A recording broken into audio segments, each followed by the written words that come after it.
أعوذ بالله من الشيطان الرجيم بسم الله الرحمن الرحيم السلام علیکم ناظرین کرام، اس کے قبل کے قسط میں آپ کے سامنے جو باتیں ہوئی وہ جنگ بدر کے بارے میں بات ہوئی، اور اس کے بعد یہ تمام باتیں کہ جنگ بدر میں کس طریقے سے خدائی مدد ہوئی اور اسلام کے لشکر کو فتح یابی حاصل ہوئی۔ اور اس کے بعد جب یہ ہوا کہ کچھ لوگ کفار قریش کے لشکر کو جب شکست حاصل ہوئی اور کچھ تو قیدی بنا لیے گئے، اور اکا دکا ایسے تھے جنہوں نے فرار اختیار کیا۔ فرار اختیار کرنے کے بعد جب یہ مکے پہنچتے ہیں تو وہاں جا کر یہ خبر دیتے ہیں، اور خبر اس طریقے دیتے ہیں کہ یہاں کے جو بڑے بڑے جتنے بھی رؤسا تھے اور جو بڑے بڑے پہلوان تھے اور نامور شجاع لوگ جو تھے وہ سب کے سب ہلاک ہوئے۔ تو کسی کو ان کی بات پر یقین نہیں ہوتا، تو ایسے میں وہ جب ایک شخص یہ بیان کر رہا تھا کہ اس طریقے سے وہ بھی مارے گئے، وہ بھی مارے گئے، وہ بھی مارے گئے، تو اس کی بات پر یقین نہ کرتے ہوئے خانہ کعبہ میں ہجر اسماعیل کے پاس بیٹھا ہوا صفوان بن امیہ تھا۔ اس نے ایک شخص سے کہا کہ ذرا اس سے پوچھو کہ صفوان بن امیہ کا کیا ہوا، یہ سب کو تو بتا رہا ہے کہ یہ مارے گئے، وہ مارے گئے، یعنی اس کو یقین نہیں تھا کہ یہ لوگ مارے گئے ہیں۔ اس غرض سے وہ پوچھتا ہے کہ اس سے پوچھو ذرا کہ صفوان بن امیہ کا کیا ہوا۔ تو جیسے ہی اس نے پوچھا کہ صفوان بن امیہ کا کیا ہوا، اس نے کہا کہ صفوان بن امیہ کیا ہوا تو جو ہجر اسماعیل میں بیٹھا ہوا ہے اس کا کچھ نہیں ہوا، ہاں اس کا باپ جو تھا یعنی کہ امیہ بن خلف اور اس کا بھائی، ان دونوں کو میں نے خود اپنی آنکھوں سے مرتے ہوئے دیکھا ہے، ہلاک ہوتے ہوئے دیکھا ہے۔ تب ان کی باتوں پر لوگوں کو یقین ہوا، اور تبری اس طریقے سے لکھتے ہیں اور یہ بیان کرتے ہیں، اور ساتھ ساتھ یہ بیان بھی کرتے ہیں کہ تبری نے ہی اپنے جلد دوم میں صفحہ نمبر 288 پر بیان کیا کہ وہ ابو رافع اس کے ناقل ہیں۔ تو ابو رافع جو عباس بن عبد المطلب کے غلاموں میں سے تھا، تو وہ بتاتا ہے، وہ نقل کرتا ہے کہ ابو لہب سے جب یہ بیان کیا گیا کس طریقے سے لوگ مارے گئے، اور دوسری چیز یہ ہے کہ وہاں پر جب یہ بات ہونے لگی کہ ہماری فوج اس نے بزدلی نہیں دکھائی ہے، لیکن اس نے شکست اس وجہ سے کھائی ہے کہ ان کا مقابلہ ہی ایسے لوگوں سے تھا کہ جو یہاں کے معلوم ہی نہیں دیتے تھے، وہ تو زمین و آسمان کے درمیان چلتے پھرتے نظر آ رہے تھے، یہاں تک کہ ایسے لوگ تھے کہ جو نہایت ہی خوبصورت اور ابلق گھوڑوں پہ سوار تھے۔ تو یہ جب کہنے لگا تو فوراً ابو رافع کہتے ہیں کہ میری زبان سے یہ نکل گیا کہ وہ ملائکہ رہے ہوں گے، وہ ملک رہے ہوں گے۔ اتنا کہنا تھا کہ ابو لہب اس کو اتنا زوردار تماچا لگاتا ہے کہ وہ زمین پر گر جاتا ہے، اور اس کے سینے پر ابو لہب چڑھ جاتا ہے اور اس کو مارنے پیٹنے لگتا ہے۔ جب یہ بات دیکھی، یعنی کہ اس کی جس کے وہ غلام تھے، ابن عباس بن عبد المطلب کے غلام تھے، اور ان کی بیوی نے جب یہ بات دیکھی تو وہ فوراً دوڑ کر آئیں اور ایک لکڑی کا ستون لیے ہوئے آئیں، اور ابو لہب کے سر پر اتنا زوردار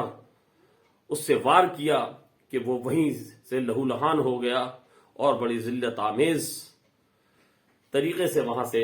چلا گیا۔ اور وہ یہ کہتی ہیں، ام الفضل ان کا نام ام الفضل تھا، وہ یہ کہتی ہیں کہ اس کا سردار نہیں ہے، اس کا آقا نہیں ہے، تو کیا تم اسے کمزور سمجھ رہا ہے جو تم اس طریقے سے اسے ابو رافع کو مار رہا ہے تم؟ اور وہاں سے پھر وہ ابو لہب چلا جاتا ہے۔ اور اس پوری جو جنگ بدر ہوئی ہے اس میں ابو لہب خود نہیں گیا تھا، بلکہ اپنی جانب سے اس نے آس بن ہشام کو بھیج دیا تھا اور خود ابو لہب وہاں نہیں گیا تھا. اس وجہ سے ابو لہب بچ گیا تھا اور باقی تمام جو سردار تھے اور جو رؤسا تھے وہ سب ہلاک ہو چکے تھے. اور خدا کا کرنا بھی یہ ہوا کہ وہ مشیت یہ نہیں چاہتی تھی کہ یہ ابو لہب بھی بچے، بلکہ اس کی بھی ہلاکت دیکھنا چاہتی تھی مشیت. اور یہی وجہ ہے کہ اسے اتنی سخت بیماری، یعنی وہ چیچک کی بیماری تھی، اس چیچک کی بیماری میں وہ مبتلا ہوا اور اس مبتلا ہونے کے بعد اس بیماری میں اسی میں اس کی ہلاکت ہو گئی. اب آپ یہ دیکھیے کہ اس وقت کی وہ جو چیچک تھی وہ اس قدر ایک دوسرے میں اس کے جراثیم پھیلنے کے خطرات رہا کرتے تھے کہ جب یہ مر گیا تو اس کے بیٹے بھی اس کے قریب نہیں گئے. اس کا جنازہ کوئی اٹھانے والا نہیں تھا، اس کی میت کو اٹھانے والا نہیں تھا، یہاں تک کہ اس کی میت سے بدبو آنے لگی. جب بدبو آنے لگی تو آس پاس کے لوگوں نے ان کے بیٹوں سے کہا کہ کس طریقے کے تم لوگ ہو کہ اپنے باپ کی میت کو بھی تم دفن نہیں کر رہے ہو اور بدبو آ رہی ہے. تو اس کو کسی صورت سے لوگوں نے مل کر اسے بغیر غسل و کفن دیے ہوئے لے جا کر مکے میں کہیں ایک جہاں پر لے جا کر اسے پھینک دیتے ہیں. اور پھینکنے کے بعد کیونکہ ہر انسان کو ڈر تھا کہ کہیں یہ جراثیم ہم تک نہ پہنچ جائے، اور بس دور سے اس کے اوپر اتنے پتھر برسائے جاتے ہیں کہ اس کا جو لاشا تھا وہ اسی طریقے سے اس میں ڈھک جاتا ہے. اس طریقے سے اس کی ہلاکت ہوتی ہے اور خدا نے چاہا نہیں کہ ابو لہب بھی بچے اور اس وجہ سے یہ بھی ختم ہو جاتا ہے. اور اس کے بعد جب یہ فوج وہاں سے لوٹ کر آتی ہے، فوج کیا کچھ حضرات صرف لوٹ کر آئے ہیں کیونکہ زیادہ تر تو جو ہے وہ ہلاک ہو گئے، قریب 70 کے آس پاس ہلاک ہوئے اور اس کے بعد 70 کے آس پاس قیدی بنا لیے گئے. اس کے بعد جو بچی ہوئی فوج تھی وہ واپس آئی، اور جب یہاں پر واپس آئی تو چونکہ اتنے زیادہ سردار مارے گئے تھے، اتنے زیادہ جو ہے وہاں اس وقت کے شجاع لوگ جو ہے وہ مارے گئے تھے کہ ہر گھر میں ماتم نوح ماتم کے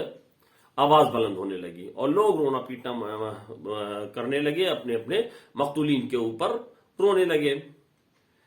جب یہ بات وہاں کے مشرکین نے دیکھی کہ یہ لوگ رو رہے ہیں اور نوحہ کر رہے ہیں اور سینہ زنی کر رہے ہیں تو منع کیا کہ نہیں، نہ تو کوئی نوحہ کر سکتا ہے، نہ کوئی سینہ زنی کر سکتا، نہ کوئی اپنے مرنے والے کے اوپر رو سکتا ہے. یہ مشرکین کا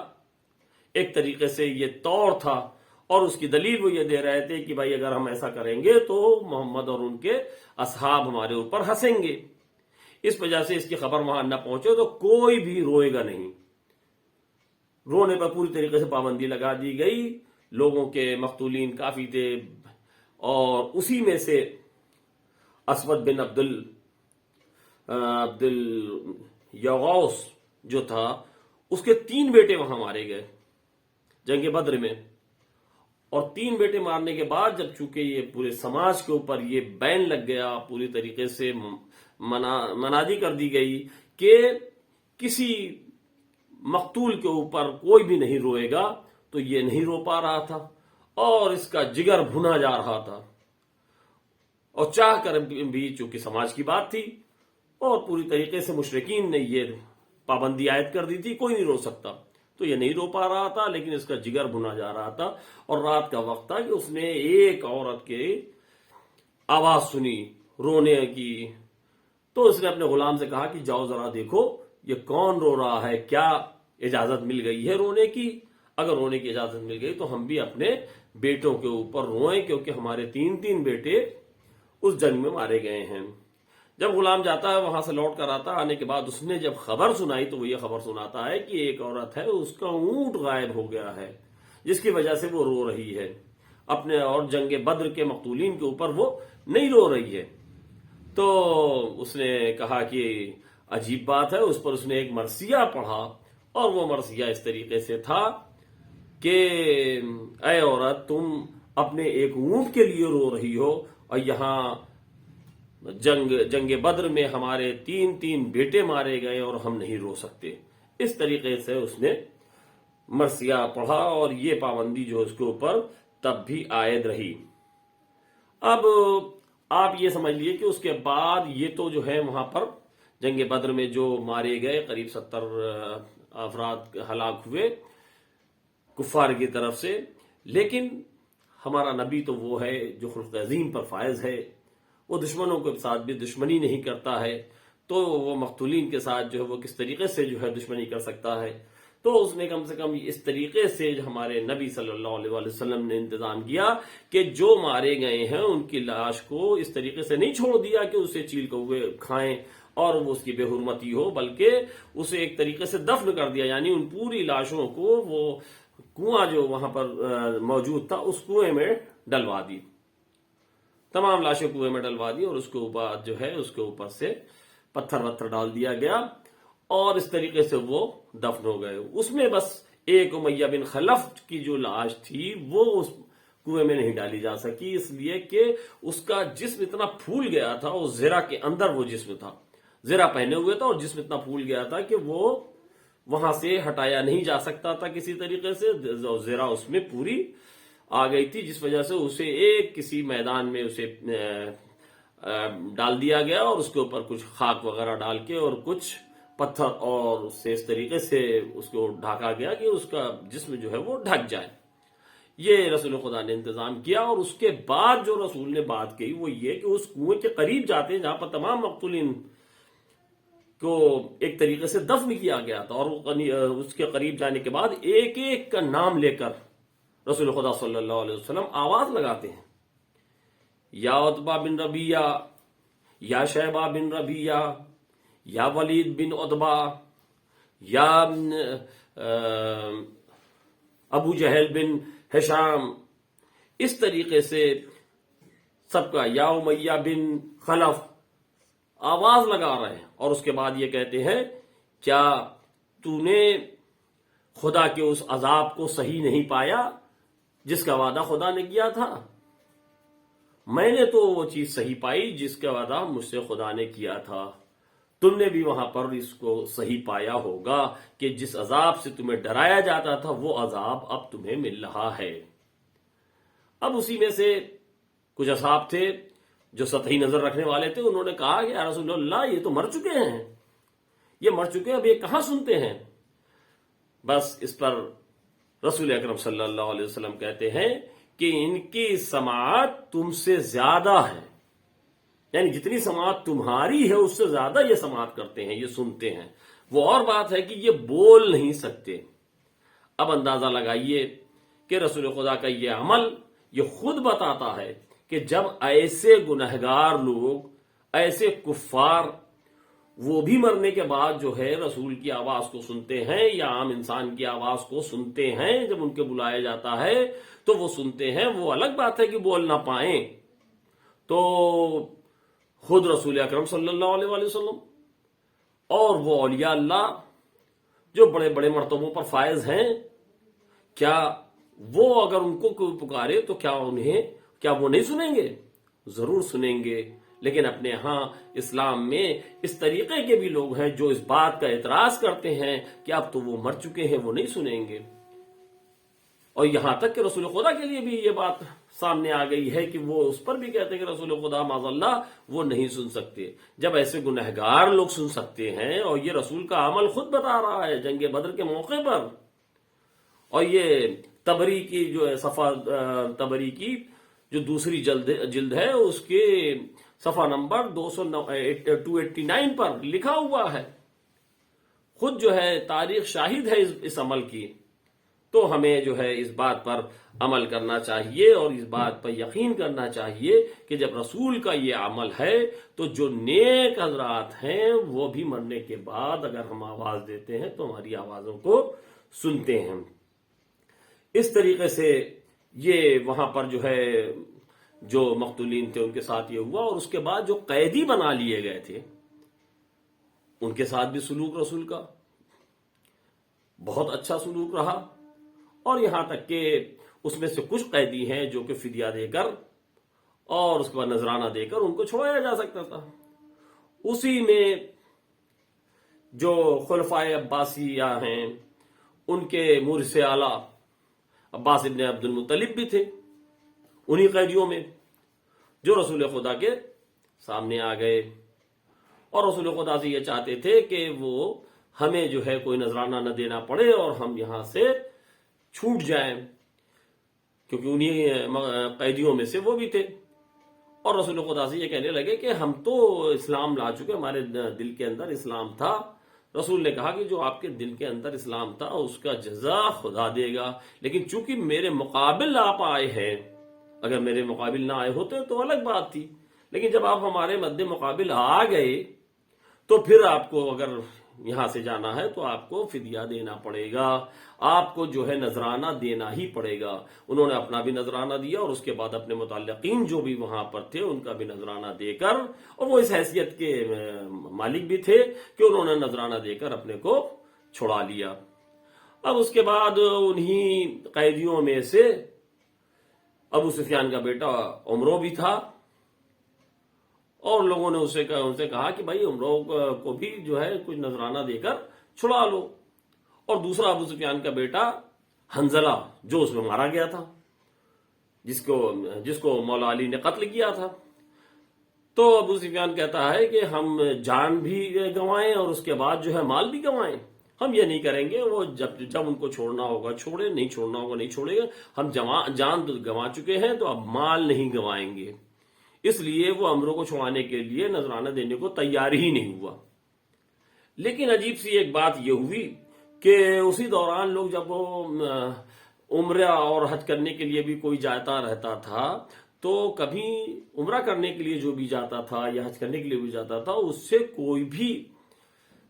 کسی کو بھی سروکار نہیں رہتا تھا کہ ادھر جنگ ہو رہی ہے تو اس سے جو ہے اس کا بدلہ لیا جائے، ایسا کبھی کچھ نہیں ہوا۔ لیکن اتفاق کی بات اس وقت جو ہے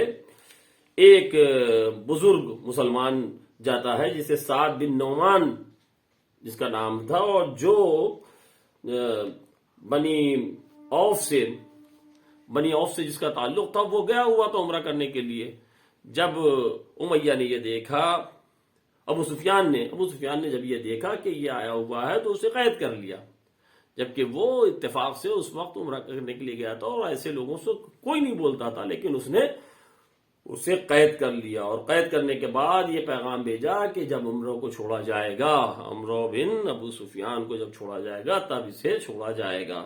اب اسے چھڑانے کے لیے لوگ، اس کے قبیلے والے لوگ رسول کے پاس پہنچے کہ عمرو کو ہمارے حوالے کر دیے تاکہ جو ہے ہم اسے چھوڑ دیں، تاکہ ہم اسے اپنے بزرگ کو چھڑا کر لے آئیں جو کہ عمرہ کرنے کے لیے گئے تھے۔ تو آخر میں رسول نے ان کی بات مان لی اور عمرو کو چھوڑ دیا، اور جب عمرو کو چھوڑا اس طریقے سے عمرو وہاں سے چلا گیا، اور وہاں سے وہ بزرگ کو وہ لوگ چھڑا کر لے کر آئے۔ انہی قیدیوں میں سے ایک اور تھا جس کا نام جو ہے سہیل بن عمر تھا، تو جس کا جو ہے بعد میں صلح حدیبیہ کے بھی جب بات آئے گی تو اس کا نام بار بار سامنے آئے گا۔ تو وہ بہت بڑا خطیب تھا، اور اس کے بعد اس کو چھوڑنے کی جب بات ہوئی تو چھوڑنے کے پہلے ہی جو ہے عمر بن خطاب نے کہا رسول خدا سے کہ یہ بہت بڑا خطیب ہے، اگر آپ کہیں تو میں اس کے آگے کے 2 دانت توڑ دوں تاکہ وہ خطابت ہی نہ کر سکے۔ بہت بڑا خطیب ہے، اس کی خطابت جو ہے وہ خطرے میں پڑ جائے، ہم اس کے دانت توڑ دینا چاہتے ہیں۔ رسول نے منع کیا، کہا نہیں، ہمارے ہاں مسئلہ کرنا جو ہے وہ منع ہے، یعنی کسی بھی عضو کو کاٹنا یا توڑنا وہ منع ہے۔ اسلام میں ہم کسی کا دانت نہیں توڑ سکتے، اسلام کے قانون کے خلاف ہے، اس لیے وہ باز آئے۔ اور اس کے بعد رسول نے یہ بھی کہا کہ ہم اگر یہ دانت توڑنا ہو سکتا ہے کہ آج تو یہ کفر پر ہے، ہو سکتا ہے یہ اس کی خطابت کل دین حق کے لیے کام آئے، تو ہم اس کا جو ہے کسی طریقے سے دانت جو ہے وہ نہیں توڑ سکتے۔ اور اس کے بعد ان کو ماننا پڑا عمر بن خطاب کو، اور وہ اسی طریقے سے اسے نذرانہ لے کر چھوڑ دیا گیا۔ اس کے علاوہ جو کچھ لوگ ایسے تھے جو نذرانہ نہیں دے سکتے تھے لیکن کچھ پڑھے لکھے تھے، تو اس کے لیے رسول نے یہ انتظام کیا کہ جو نذرانہ نہیں دے سکتے لیکن اگر پڑھنا لکھنا جانتے ہیں تو مدینے کے 10 مردوں کو تعلیم یافتہ کر دیں، یعنی ان کو لکھنا پڑھنا اگر سکھا دیں تو ان کو چھوڑ دیا جائے گا۔ تو ان میں سے جو پڑھے لکھے قیدی تھے انہوں نے اس طریقے سے عمل کیا کہ 10 لوگوں کو تعلیم یافتہ کیا، اور اس کے بعد وہ وہاں سے رہا ہو کر چلے گئے۔ اس کے بعد بھی جو بچے ہوئے قیدی تھے تو رسول خدا نے یہ کہا کہ بھائی دیکھو ان کے ساتھ کسی طریقے سے بدسلوکی نہ کی جائے، یہ قیدی ہیں، ہمارے قیدی ہیں، لیکن ان کے ساتھ کسی طریقے کی بدسلوکی نہیں ہونا چاہیے. اور اس کے بعد جو وہاں کے جو صاحب حیثیت لوگ تھے ان کے حوالے ایک ایک قیدی کو کر دیا کہ بھائی ایک قیدی آپ اپنے گھر رکھیے، ایک قیدی آپ اپنے گھر رکھیے، ایک قیدی آپ اپنے گھر رکھیے، الگ الگ گھروں میں تقسیم کر دیا. اسی میں سے ایک قیدی یہ کہتا ہے کہ رسول کی تعلیم کا اتنا اثر تھا کہ ہمیں کسی طریقے کی کوئی تکلیف نہیں ہوئی. یہ قیدی کا خود کا بیان ہے کہ ہمیں کسی طریقے کی کوئی بھی تکلیف نہیں ہوئی، یہاں تک کہ جس کے یہاں میں موجود تھا وہ اگر خود کھجور کھا کر رہ جاتے تھے لیکن ہمیں روٹی دیا کرتے تھے. جب ہم نے ان سے منع کیا کہ نہیں بھائی آپ روٹی لے لیجئے، روٹی آپ کھا لیجئے، میں کھجور کھا کے رہ جاؤں گا، تو وہ منع کرتے تھے اور نہیں لیتے تھے، واپس نہیں لیتے تھے. یعنی خود وہ کھجور کھا کر رہ جاتے تھے لیکن مجھے روٹیاں کھلایا کرتے تھے. یہ رویہ وہاں کے